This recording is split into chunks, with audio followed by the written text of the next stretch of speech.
नमस्कार दोस्तों, मैं हूं राघवेंद्र सिंह, पूर्व सैनिक वेलफेयर एसोसिएशन जालौन चैनल में आप सभी दर्शकों का हार्दिक स्वागत करता हूं। दोस्तों, आज के वीडियो में मैं आप लोगों को आपके ही द्वारा जो कमेंट सेक्शन के माध्यम से प्रश्न किए जाते हैं, इस यूट्यूब चैनल के माध्यम से जो आप लोगों ने प्रश्न किए हैं, उन्हीं सब प्रश्नों का जवाब आज के वीडियो में देने वाला हूं।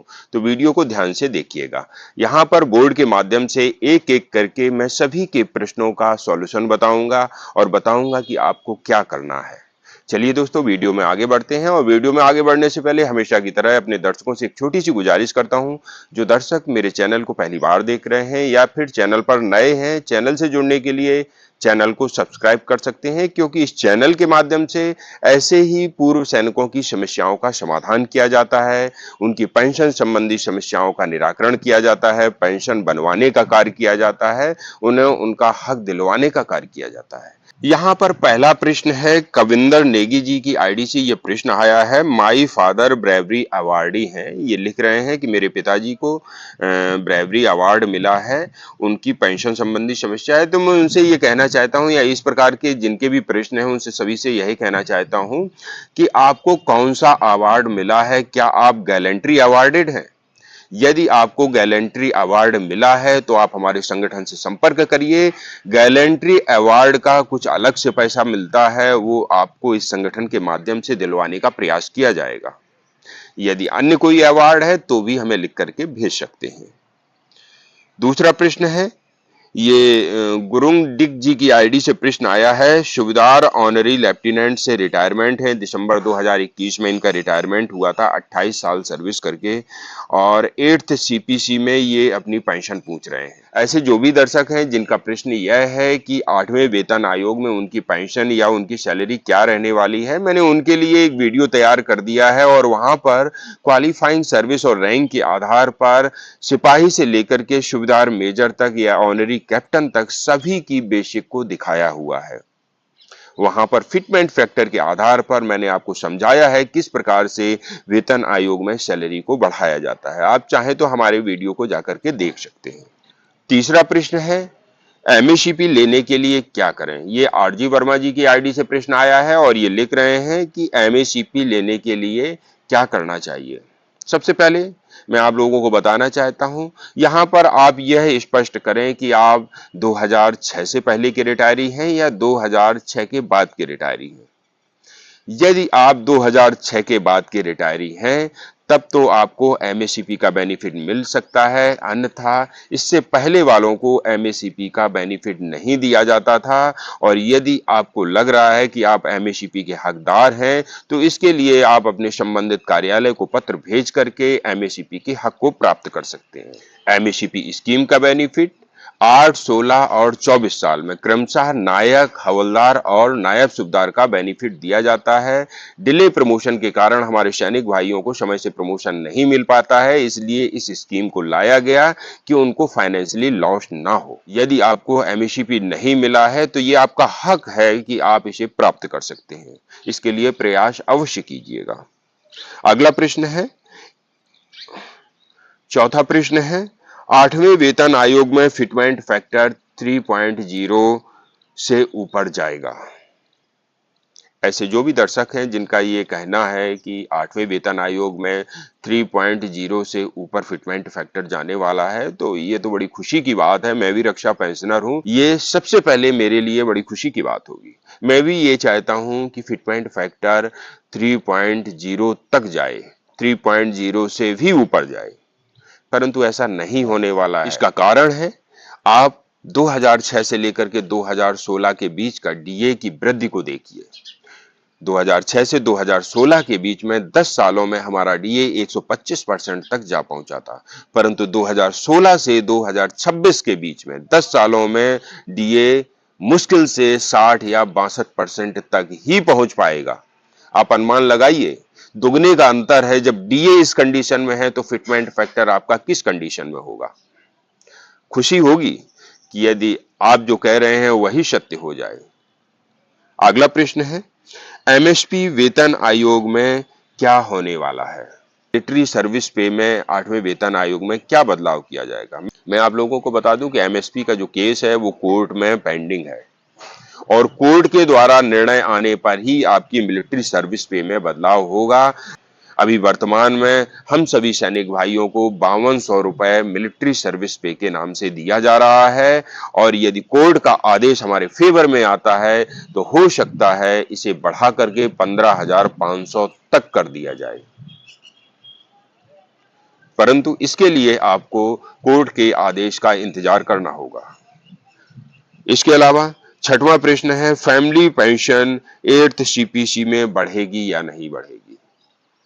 हमारे दर्शकों के बीच में लगातार ये संदेह बना रहता है कि पेंशनर को उसका फायदा मिलेगा कि नहीं मिलेगा, 8वें वेतन आयोग का फायदा पेंशनर को मिलेगा कि नहीं मिलेगा, फैमिली पेंशनर को मिलेगा कि नहीं मिलेगा, या अन्य किसी भी प्रकार के पेंशनर को मिलेगा कि नहीं मिलेगा। आप लोगों को इस चैनल के माध्यम से मैं दोबारा बता देना चाहता हूं, जब भी वेतन आयोग आते हैं तो सैलरी के साथ साथ पेंशन में भी इजाफा होता है। जो भी ऐसे पेंशनर हैं, चाहे वो फैमिली पेंशनर हों, चाहे डिसेबल्ड पेंशनर हों या अन्य किसी भी प्रकार के पेंशनर हों, सभी को 8वें वेतन आयोग में फायदा मिलने वाला है। 7वां प्रश्न है, विकलांगता पेंशन 8th सीपीसी में बढ़ेगी या नहीं बढ़ेगी। सेम वही प्रश्न है, फैमिली पेंशनर पूछ रहे थे, अब यहाँ पर विकलांगता पेंशन जिनको मिल रही है वो पूछ रहे हैं कि बढ़ेगी कि नहीं बढ़ेगी। मैंने आपको स्पष्ट कर दिया है, किसी भी प्रकार के पेंशनर, चाहे वो आर्मी के पेंशनर हों, चाहे वो किसी अन्य डिपार्टमेंट के पेंशनर हों, सभी को 8वें वेतन आयोग में उनकी पेंशन में वृद्धि होने वाली है। बिल्कुल भी संदेह में ना रहें। जब जब वेतन आयोग आएगा और सैलरी में इजाफा होगा तब तब आपकी पेंशन में भी वृद्धि की जाएगी। 8वां प्रश्न है, स्पर्श लॉगिन करने पर ओटी प्राप्त नहीं हो रहा है, क्या कारण है।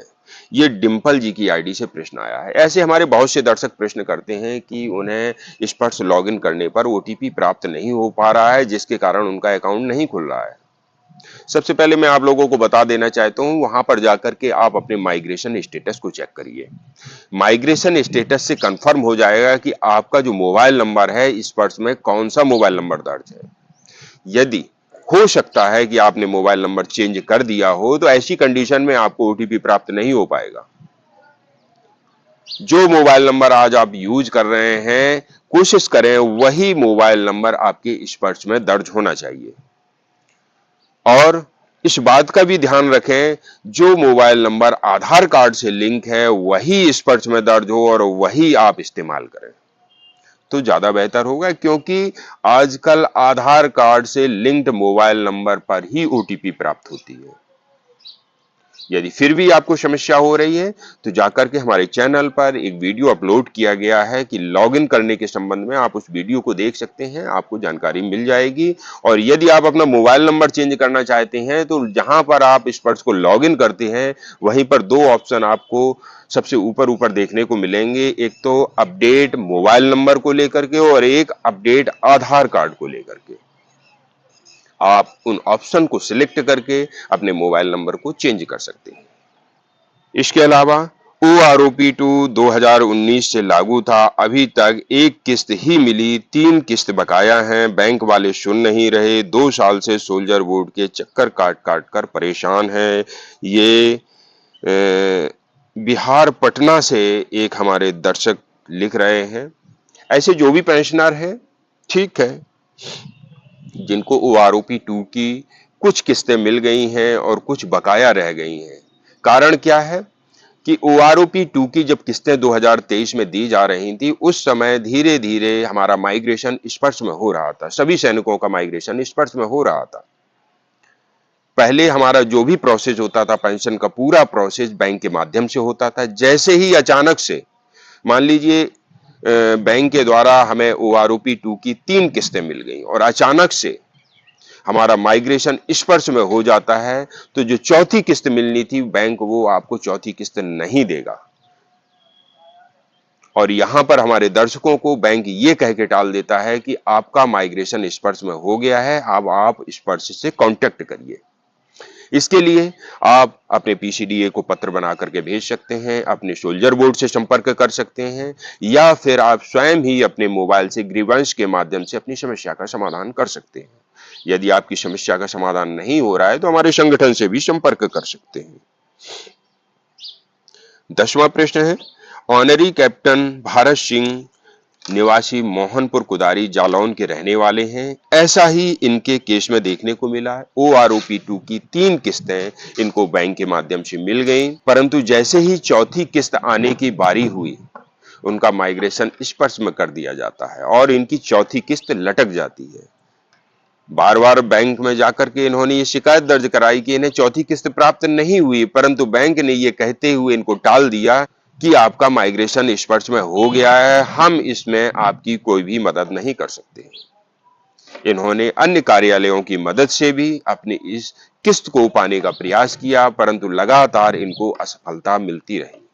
आखिरकार उन्होंने अगस्त 2024 में हमारे संगठन से संपर्क किया और हमारे संगठन के माध्यम से लगातार इनके पेंशन कार्यालय को पत्र भिजवाए गए और फरवरी 2025 में जाकर के उनको सफलता मिली। उनका जो एक किस्त रुका हुआ था 82,000 कुछ करके वो उनके खाते में क्रेडिट कर दिया गया है। आप स्क्रीन पे चल रहे उस मैसेज को भी देख सकते हैं।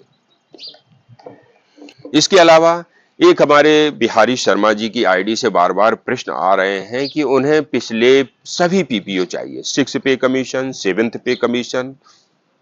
जब मैंने उनसे पूछा कि ये सारे पीपीओ आपको क्यों चाहिए, तो उनका जवाब था कि पिछले सर्कुलर का एरियर प्राप्त करने के लिए मुझे इन सभी पीपीओ की जरूरत है। मैं आप लोगों को बता देना चाहता हूँ, अधिकतर हमारे जो दर्शक हैं वो भ्रमित हो जाते हैं, क्योंकि आज के टाइम में न जाने कितने ऐसे यूट्यूब चैनल हैं जो आप लोगों को गुमराह करते हैं।